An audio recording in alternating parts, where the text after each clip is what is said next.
utziko dizuegu. Martxoko kalkokerra gogoitzari buruzkoa da. Haze gogoa dudan entzuteko ba, eman azalpena. Askotan gogoitza pluralarekin erabiltzen dugu, gaztelaniaren eraginez. Ganas hitza gogoak bezala itzultzen dugu, eta erabilera hori okerra da. Eta nola esango dugu orduan? Gogoa beti singularrean erabiliko dugu, eta gogoak erabiltzea saihestuko dugu.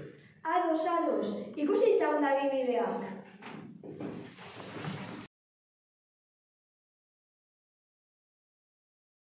Negu betean gauden, hotzarekin aspertuta nago jela.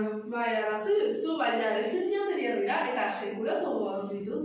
Azkenan afarimenik nago dugu elkartean? Bai, baina ni azkenan ez joango. Ez ditut gogoak. Oso ongi, ulertu dudala esango nuke.